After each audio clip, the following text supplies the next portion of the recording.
Hello, everybody, and welcome to episode 26 of Own the Road with AutoTrader, where we make car stuff simple for Canadians. My name is Jodi, and I'm the editor-in-chief of AutoTrader. And my name is Dan Alika, and I am AutoTrader's road test editor. So today we are going to be talking about car features that we cannot live without. I honestly didn't think about... Jodi and I decided on this, or kind of, she asked me, what do you think? And I think I suggested the last episode about asking Google, are EVs or do EVs? And then Jodi was like, what about the episode after that? And I was like, I don't know. And she was like, oh, what about car features we can't live without? And I was like, yeah, sure. And then I forgot about it until this morning. Great. Thanks for being prepared. Yeah. So this is, but it's going to be like a very genuine, I did no prep. I didn't think this through. This is going to be off the cuff. Here, for those of you watching. There. Off the cuff. The answers are right off the cuff, coming to you from the AutoTrader studios. And then we're going to do a bonus round later on where we talk about the most obscenely fancy features or useless features we've seen in cars. So think about that one. And because it'll be a little bit of a shorter episode, we have 4 Ask an Expert questions. So We're going to spend a lot of time answering your questions. So thank you all for sending them in. Let's get started. I feel like I drive a 2015 vehicle. It's my personal car. It's a Volkswagen Golf. And it doesn't have a lot of features. And I used to think that I was like, my needs for a car were very simple. I was like, I don't need anything fancy. Just give me the basics. But a part of Dan and my job is to review different cars. So we're in new cars almost every single week. And that has made me really, really spoiled. Yeah, I mean, it's hard. It's funny, though, because I find getting into... So my car is a 2014 Golf wagon. I always like to throw that in there. Mine is very bare bones. Like yours has a backup camera, I think. Yes. Which means it's got a touch screen. Mine just has like a very basic LCD screen. It does have Bluetooth, but it doesn't have... It's got heated seats, and I don't even have automatic climate control, manual transmission, and I find it's like a palate cleanser. Going from, some fancy vehicle and then driving to pick up the next one or just spending the weekend with my car. It's just refreshing. I kind of like it too, mostly because I just enjoy how bare bones my car is, but then it just feels like you're coming home, right? Like it's obviously not a very fancy car. And I usually enjoy getting back into it, unless it's something like a Lamborghini. And I was driving a Lamborghini last year for like a couple days, and I got back into my Golf, and it felt like actual trash. Yeah, it made me real sad. I love my Golf. Mine's a diesel wagon, and I like how it's got power windows and locks. It's got air conditioning, Bluetooth, and heated seats. That's it, and that's all I need. Yeah, okay, so heated seats is a really good one. Oh, heated seats is something that I honestly cannot live without because I'm always cold. Like, I'll turn on the heated seats in the summertime. Weird flex. Because I'm always cold. But now it has gotten worse because now I'm like, I can't live without a heated steering wheel. I was just talking to some people, had dinner with some great people, some friends of mine, and we were talking. This couple are buying a new vehicle. They're buying a Mazda CX-5. Cool. And they're waiting on us. They were asking me about it, and we were talking about features. And someone else at the dinner said, oh yeah, but does it have a heated steering wheel? And they're like, no. And he was like, you're gonna regret not getting that. And I said, no, you won't, as long as you don't have it and you're losing it. That's true. If you have it, you can't go back to not having it. But if you've never had it, then you don't know what you're missing. Heated seats are the one I think is like universally, whether you've had them or not, it's like you got to get that feature. Especially living in Canada, yeah. I feel like heated seats are like maybe the one thing I cannot live without. But you know me, so I'm terrible at directions. Yeah. What do you call it? Oh, Jodiography. Jodiography instead of geography. I'm just like, I never know where I'm going. She just makes it up as she goes. My knowledge of like north, south, east, west is just even awful. Roads like that we shoot on consistently, you forget where to turn. And it's like you've shot there like dozens and dozens of times. And I will get lost in my own hometown. Like it is ridiculous. And so because of that, I cannot live without Android Auto. And here's the reason. Because of Google Maps. Because Google Maps is so good. So all of the navigation systems that come with vehicles, they're all terrible. No. Almost I'll all fight of you them out. are Yeah. terrible. That I would disagree, and Toyota's new system is very good. But don't you need an app? Yeah, it's subscription based. That is Lame. Yeah, I don't like that. The nice thing about Google Maps, it's free. So is Apple Maps. If you are some kind of sick, sadistic masochist, why would you ever use Apple Maps? It's straight trash. Yeah, especially when Google Maps is just so good, right? Yes. And so I hate driving a car without Android Auto. And to be fair, these days, most cars that I get into have Android Auto. Every car. With the exception of a couple of Porsches.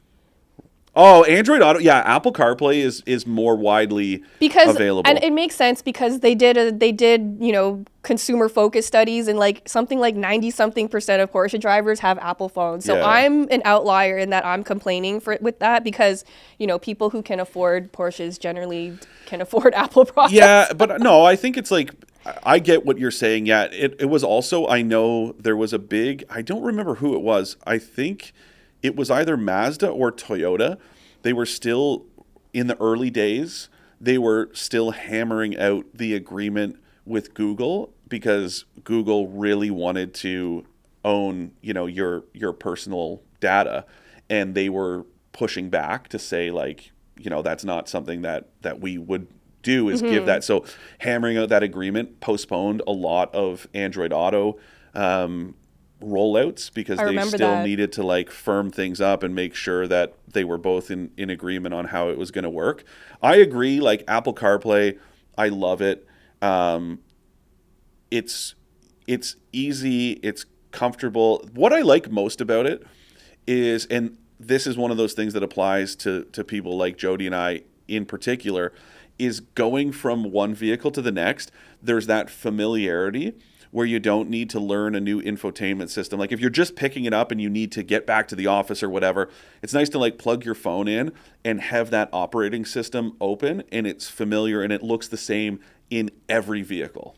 Yeah. That is huge. And the ones that come with the cars are just never as user-friendly as Google Maps. Like Google Maps is so hard to beat in terms of like ease of use, and just for any navigation system, that's can't be beat. And that's why I can't live without it. But going back to Ross and Emma, the couple, they're expecting, and so they wanted to buy a bigger vehicle, so they chose the CX-5. One of the features I can't live without that, Jodi, you know I love, 40-20-40 split folding back seats. Oh, that's very European. And when they told me that they were waiting for a CX-5 to arrive, that was the first thing I said to them. I was like, it's got 40-20-40. The stuff you get excited about is so funny. But I was like, and then I explained why, and I said, well, think about it. If you have your baby in a child seat and you can still have the center section folded down and you get the two outboard seats, as opposed to if you're trying to move, let's say, I don't know, you've got the baby and you're driving around with your mom and it's like one of you has to sit in the middle seat because in a 60-40, that other side of it is folded down. It's a real pain. 60-40 is a terrible format. 40-20-40 is the way to go. And very few automakers do it. Like you said, European ones. So, I know BMW does it. Mercedes, Volkswagen, Mazda does it with its... Volkswagen? Yeah, mine doesn't do that. My Golf has a pass-through. It's not quite 40-20, but it's the same concept as I have a pass-through section in between, which is like a close second. I really like that ability, you know, because that means if, I don't know, let's say you go to Home Depot, you pick up some trim or something, you're, you know, redoing your kitchen and you're putting the trim in, you know, you don't have to fold the seats down. You can just slide it in between and you're good to go. Yeah, I like that. Here's a really simple one that comes up quite a bit, a volume knob. Yeah. It's so crazy to me how many vehicles today do not come with a volume knob. I don't know, though. I mean, I think there was a phase of time where that was the case, but I think a lot of the brands that went away from them have gone back to them. Or some people have just abandoned them entirely. Like that's what I'm saying. Well, I was just driving a brand new Volkswagen Golf R. It did not have a volume knob. Yeah, it's got that stupid touch slider. And it's so dumb because it's not illuminated at night. So basically, if you want to change the volume at night, you're like blind. And it's also one of those things that people who own the vehicles, like when we complain about features that are absent or features that, don't function properly, the one I always get when I've complained about volume knobs, people will comment in the video like, Oh, you'll get used to it. Or, oh, there's one on the steering wheel. Like, what's wrong with you? It's like, dude, I try to be a thoughtful person. If somebody's in the passenger seat, they're not reaching over, touching the steering wheel. Like, and it's just as frustrating when you're a passenger trying to use this finicky little touch sensor where you have to swipe and slide or tap. It is annoying, but like, aside from Volkswagen doing it, Honda went away from it and went back to it. Because people complained so much, they were like, okay, we'll bring back the volume knob. And everyone was like, hooray, rejoice. Exactly. Something so simple. I feel like when a lot of automakers are trying to like push the envelope with their design, they do it in a way that doesn't keep like practicality or user friendliness in mind. Like, yeah, you can get used to it, but the fact is you shouldn't have to get used to it. These things should be immediately obvious, right? And so, a volume knob is something that I find like I can't live without that. How about this? And it's funny because my Golf doesn't have this. Something I can't live without. Doors that extend to the bottoms of the rocker panels so that when you're getting in and out of your car, especially in the wintertime, you don't get road grime and snow and salt and all that nasty stuff on your pant legs. Yeah. And that's a very common feature in crossovers. If you take a look, I don't know, the Subaru Forester is a good example. The Honda CR-V is another one. Bunch of BMWs I just drove have that. Yeah, the doors, if you look, the outer door shells extend down. So when you look at the car, the door is all you see, and then when you open it, you see the rocker panels. Oh, it's the best. That one's really funny because before you had mentioned that, I didn't even understand what you were talking about. And then now that I've experienced it, I'm like, oh, so I've been getting my pants dirty this whole time. And I wasn't even aware that like they didn't do it differently. Our friend, Jen McCarthy from Hyundai Canada, she had that reaction once. I was getting her to help me just do a quick social media walk around video. And I said that, and then once she like finished recording, and she was like, "I never realized how great that is." It's such a practical feature, and especially for a lot of SUVs because I'm short, so oftentimes I have to like hop out of it. Yeah. And if I have to hop out of it and swipe my whole pants with like slush and salt, it's so annoying. It's the worst. And so that's something that if you're shopping for cars, like test that out because you'll find it really helpful. Totally. That's a great one, Dan. Thank you. Something I love, but I can live without it, but something I really do love is blind spot monitoring.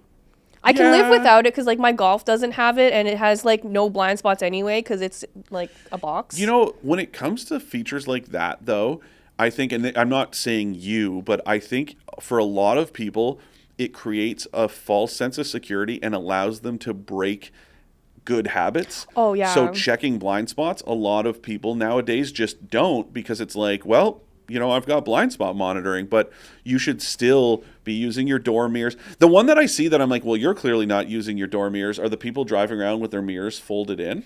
Who does that? I see it all the time. Really? I've seen it coming out of car washes where, it'll like hit the mirror. How do you not notice that that's happened and you drive away? And I've pointed it out to people at lights and stuff. And how do they respond? I don't use them anyway. No, they're like, I didn't. How do you not notice? You should be checking. What was the rule? Like when you were doing driver's ed or whatever, it was always like you should be checking all three of your mirrors in sequence, like every 10 seconds or something like that. I've driven behind people for like minutes at a time with especially the passenger side mirror. How do you not? You should be using that all the time.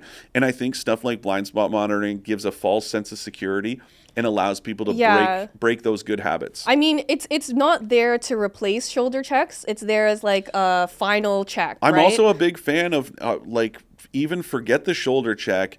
If you can position your mirrors properly, just to be able to watch what's going on. It's not necessarily about merging and that sort of stuff onto the highway. Like, you want to be very cognizant, but just aware of your surroundings, right? So to have your mirrors positioned properly, that to me trumps blind spot monitoring, For but I do sure. understand that it is a handy feature because it's a nice little kind of backup. Yeah, and I like it. I can live without it, but I think that it's just really Also, this is an helpful. episode of features we can live without, Well, apparently. now, since you brought it up, Dan, we're going to go into the bonus round where we're going to talk about useless features or obscenely fancy things that we can definitely live without. Here's one that'll really rattle the cage of Boo Kapoor from Media Fleet Canada, a good friend of the show who manages the press fleet here in Toronto for a lot of different brands.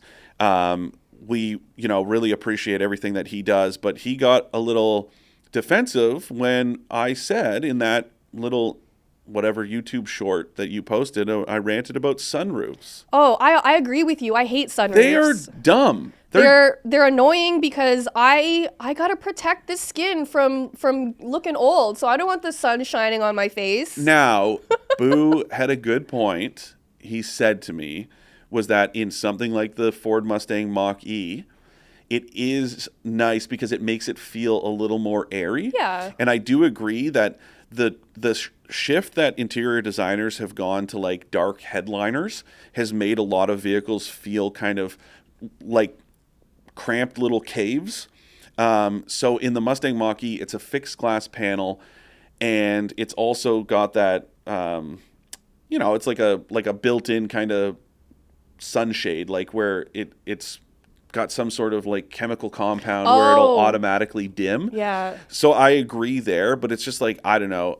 Becky and I, all the time when we're driving in the summer, she's like, can we open the sunroof? I'm like, why? I have a sunroof in my old Golf, and I always keep the shade closed. I have one in my Golf, and the only time I've ever opened it is when Becky has been like, oh, can we please? I never open it. I never And mine's use a panoramic sunroof. sunroof. Like, it's huge. And it's shut all the time. Yeah, I agree with you. I don't like them. And because you're tall too, it takes up a lot of the headroom. Oh yeah, it's a big problem for me. Yeah, for me that's not a problem because I'm short. But yeah, for like you. when I go from, especially in SUVs, like I've driven the Nissan Pathfinder with a sunroof, and then that Rock Creek version that I just reviewed not too long ago doesn't have one, and it was like such a relief to get in and be like, I can fit in here so comfortably. Yeah.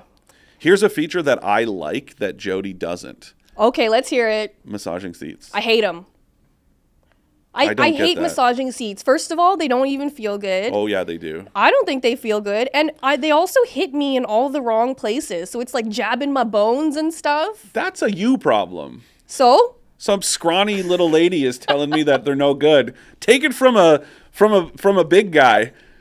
It feels good. I like it a lot. I just never like them. And Dan's done this to me before where we're driving cars and he'll turn mine on without me knowing. Yeah. And I'll just lose it. I get so upset. It's really, I don't know. I like them. I know you hate them. Other features that I could live without? Here's a fun one, heated armrests. So I know I love heated steering wheels and heated seats. I thought heated armrests were kind of silly. Oh, no, I like them. But no, silly. The air scarf from Mercedes. In Mercedes convertibles, when you drop the top, you can put on what they call the air scarf that blows hot air on your neck so you don't get cold with the top down. That is a useless, ridiculous feature. I don't think it's that stupid. Oh boy. Because if I have a convertible, I'm like militant about driving with the top down, which is funny with my stance on sunroofs. Yeah. I will always have the top down in a convertible. I'll just wear a lot of sunscreen. Fair. But even if it's cold out, I will still put the top down. So I do appreciate the air scarf for that. Yeah, I don't. But here's something I hear a lot of people complain about. Becky is one of those people. Ventilated seats. That people say they don't like it because it makes them feel like they peed themselves. Especially, but I think it's better now. In the early days, some of them where it was like really blowing cold air up your butt, I understand, like maybe. I never had a problem with it, but I understood. The one, like I remember when Subaru, its first ever ventilated seat was in the Ascent, which is like crazy that was only 6 years ago. It took them that long. Or 7 years ago, I guess. Anyways, and the big deal was that the fans are actually drawing away from you as opposed to blowing air onto you. Oh, that's smart, actually. Yeah, so it's drawing heat away from you. So, and I think they've gotten better. I understood like kind of in the early days where, yeah, it maybe for some people wasn't comfortable. I just think that's a common one I've heard. Interesting. So that's a feature that I know a lot of people that they can't live without Yeah, I know. ventilated seats. I like it. And I like, so going back to Subaru, I just drove the Solterra, which is its new EV, and it has automatic settings now. So you can choose the 3 stages of heat or ventilation in the top trim, or you can put it on auto. And it'll kind of, depending on the temperature and stuff like that, it'll just engage it just ever so slightly. That's pretty smart, on its own. actually. And I really, because that way you don't have to think about it too much, right? Have you seen those cars where you can do both heat and ventilation at the same time? Yeah, GM, I think was a big one for a long time. You could do that. But GM's always kind of had that where you could choose whether you want to heat the upper back or the lower cushion or both at the same time.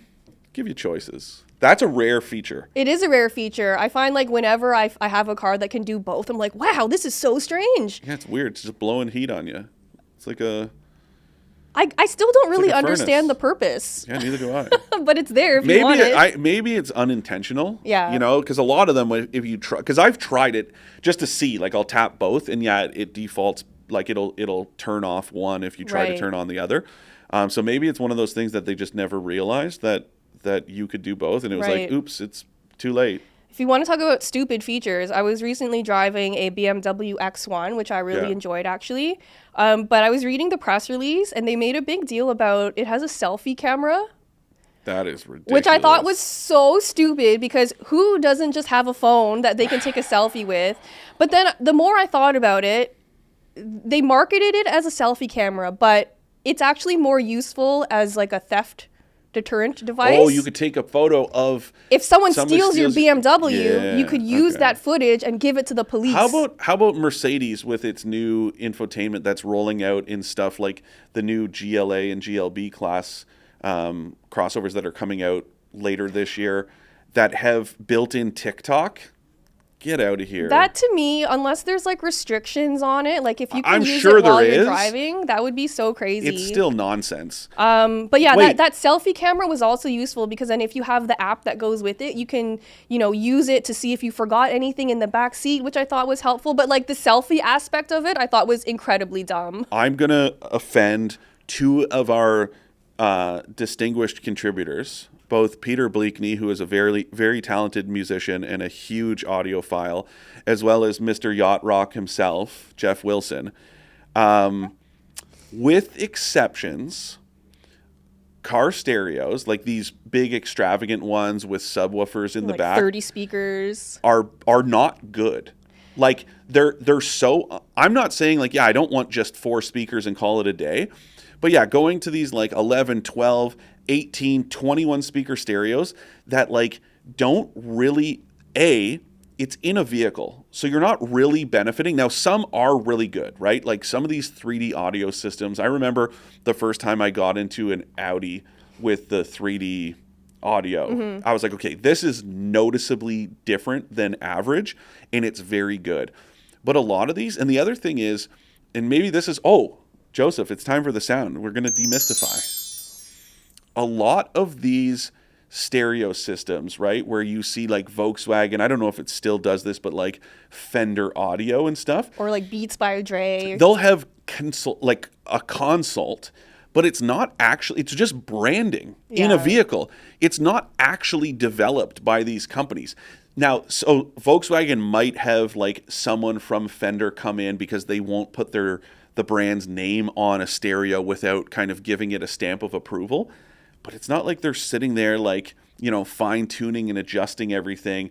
It's just branding. It's literally just a co-brand. And it's crazy because with some of these luxury brands, they'll charge you like $5,000-$6,000 to upgrade the stereo system. But those ones tend to actually, those are the ones that I notice the most. I would never pay for that though. Neither would I. But when I'm in the vehicles, like I'm like, oh yeah, this is like a noticeable. But I've also had ones that don't sound good. And I've adjusted all the different, like when it's like, concert hall and all this stuff. But it's like, but you're not in a concert hall. You're in a car. I know. And there's a lot of cars these days that come with like nature sounds, which I find Hyundai really and Kia weird. are big on that. But the funny one too is I remember doing a concert hall one, and I was listening to like Faction, like that punk station on Sirius XM, and the music sounded good. But then anytime the like host or whatever came on, it sounded like they were underwater because it was all echoey and stuff, because the way that all the channels had been adjusted to optimize for music meant it wasn't optimized for talking. And so to me, it's just an overrated, I'm sorry, Peter, I am sorry, Jeff. It's just overblown the vast majority of the time. Give me like a 6-speaker stereo and I'll be a happy man. Yeah, I mean, most of the time I'm listening to podcasts which don't need to be super Are you high listening quality. to On the Road with AutoTrader? I do listen to our own podcast all the time.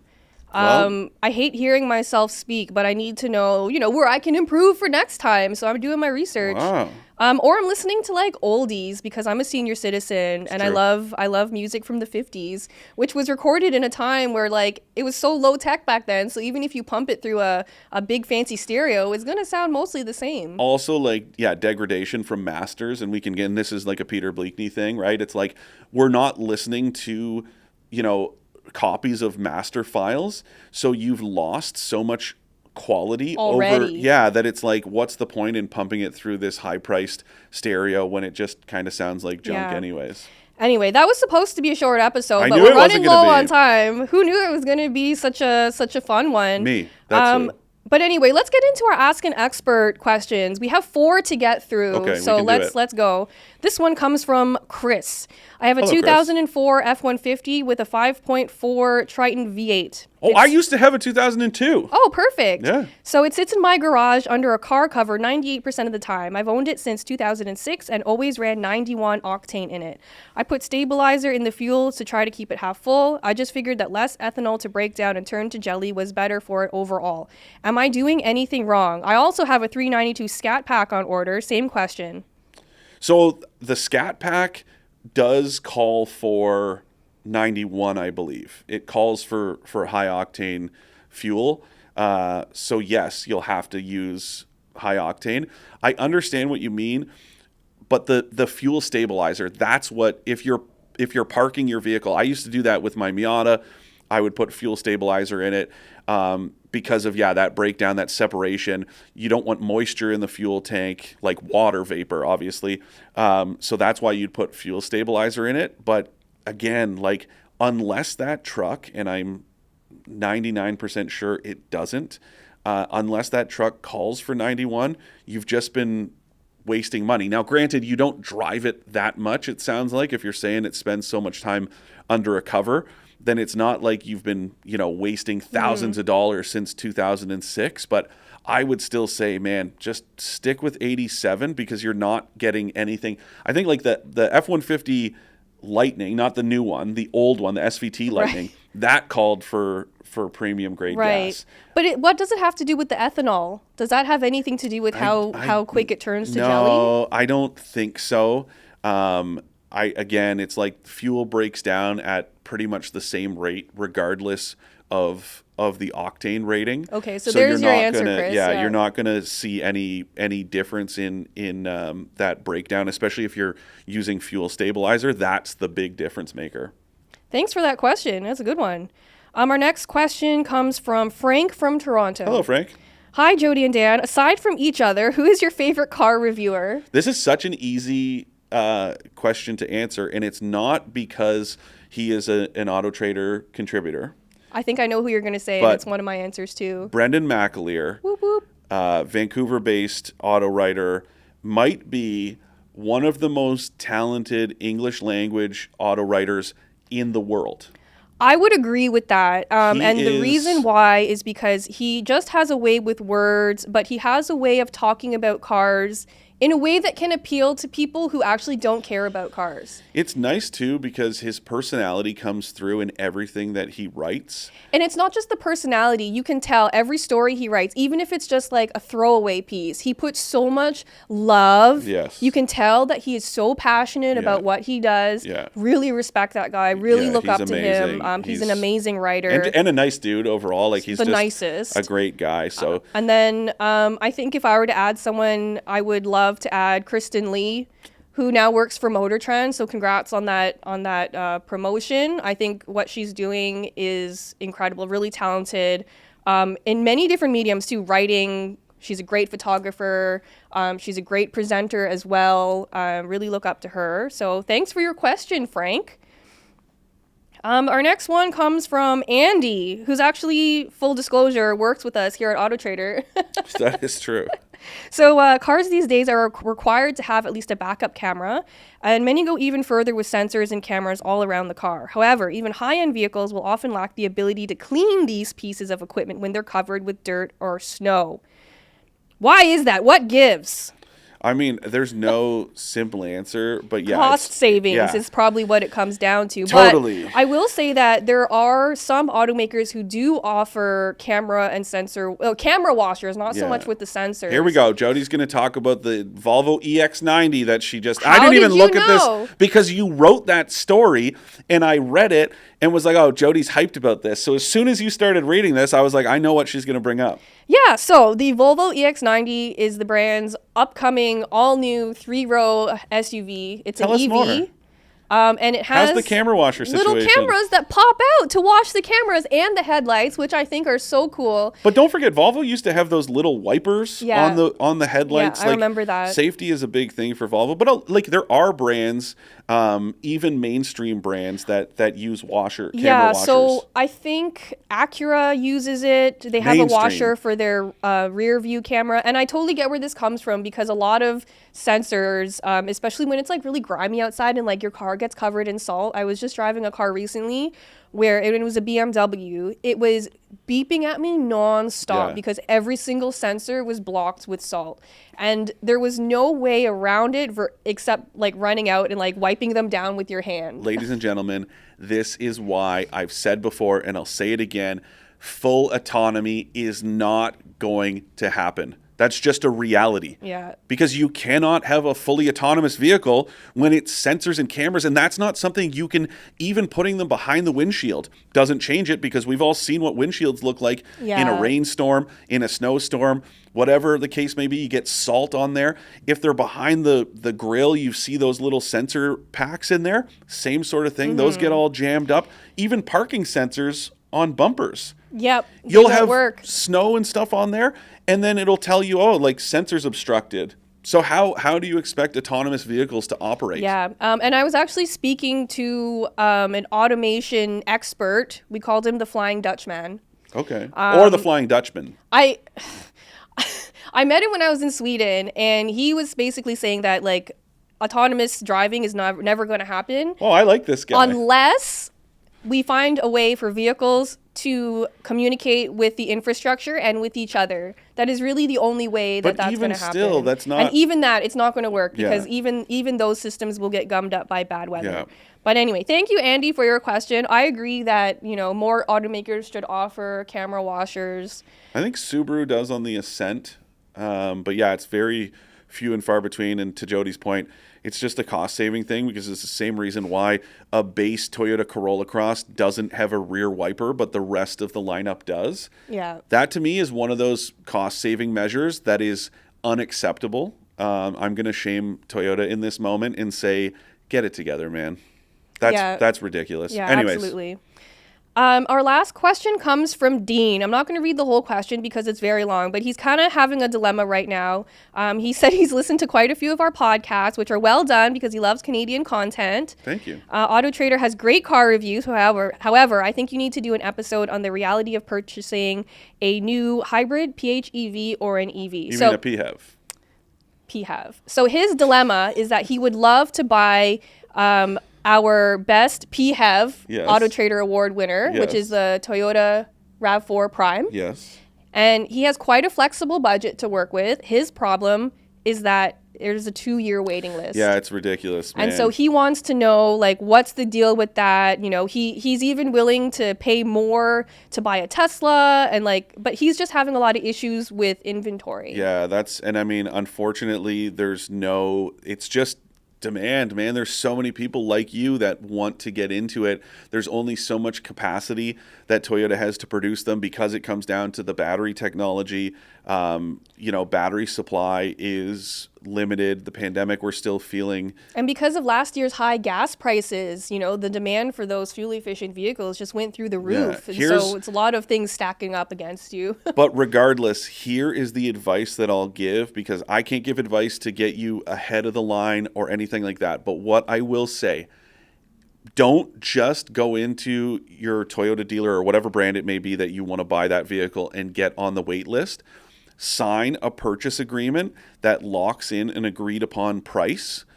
Because of the demand, what you don't want to run into is one of these horror stories where you have an agreement, but there's no signature on a piece of paper that say it's $50,000. And then you walk in and they go, okay, that'll be 60 grand.